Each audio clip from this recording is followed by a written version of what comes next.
Hi guys, I have decided to start a series about the IBEX processor core. In this series, I will briefly explain every SV file, its function and its usage, what are its input and outputs and why they are used for. By SV files, I mean these that are in the RTL folder.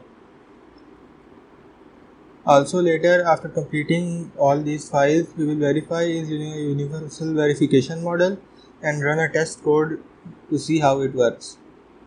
There are also some prerequisites for it. The first is that you should know basic Verilog. You should have basic Verilog concepts. The second is that you should have basic understanding of pipelining, and the third you should have idea of general RISC processor architecture. This is because I will not go into the details of the RISC processor architecture. I will just describe about the IBEX architecture, and you should have some basic concept to understand that. In this video, I will only tell about what are these files and where they are instantiated in this architecture. First is the ALU. It is, as you can read, this is ALU. It is used for subtraction, addition, shifting and comparing instructions. Second is compressed decoder. It is this here. What this does is that IBEX also enables compressed instruction words. This is used to decode those compressed instructions into normal instructions. The controller, it is this here. It is used to control many cases like exceptions and other things. What if irregular instruction occur? IBEX core.f, it is just a list of different files that are instantiated here. IBEX core.sv, it is the main module where the whole core is instantiated. We can use the whole core from that file. IBEX core tracing, it is the same file that is this IBEX core but with the tracing option enabled. It is used in the debug stages. What this does is that it makes a log of instructions that it ran and then placed it somewhere as we specify. Now IBEX counters. IBEX counter are instantiated in this CS register files, which is this control and status register file. Counters are used to count different things like machine cycles and different instruction cycle, how many instructions are processed, how many cycles are gone, and etc.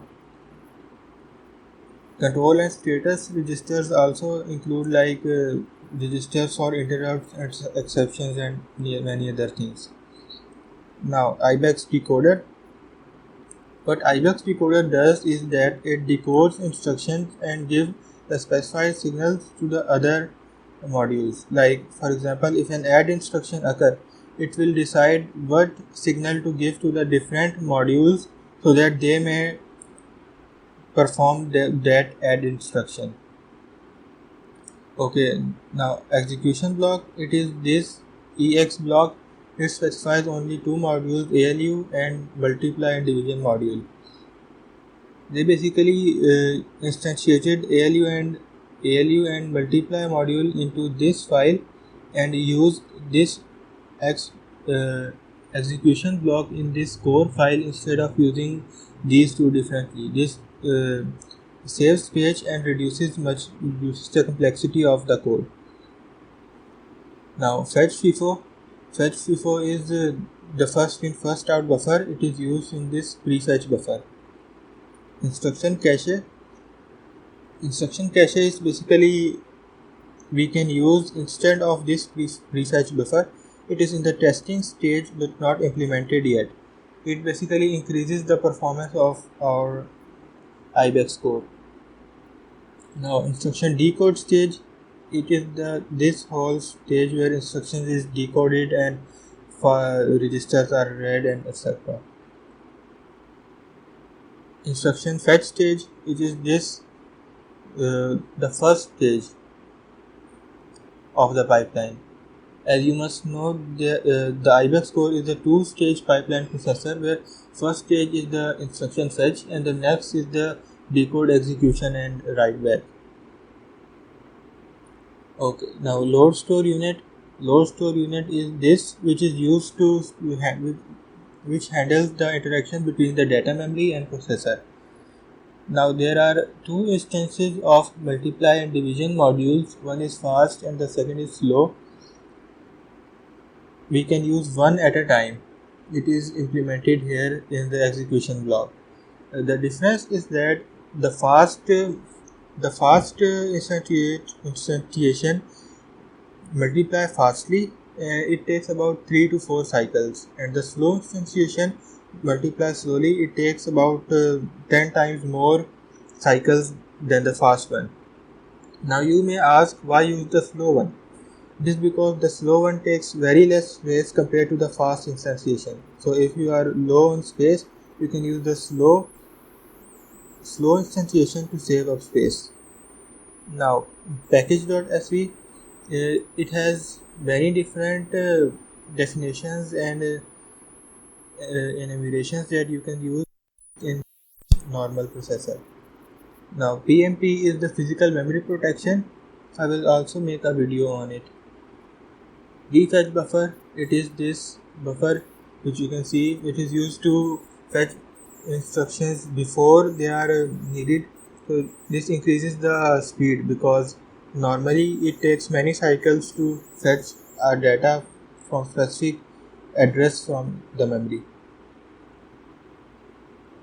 Now there are three instances of register files. One is flip-flop, one is latch, and the other one is FPGA. I will also make a video on it and compare these all.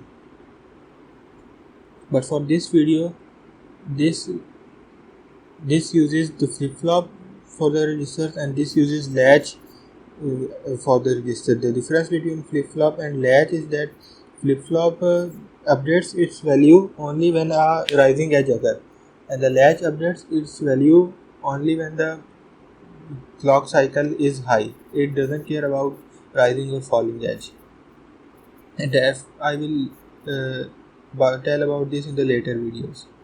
Now ibex tracer.sv, it is used in the DAT module.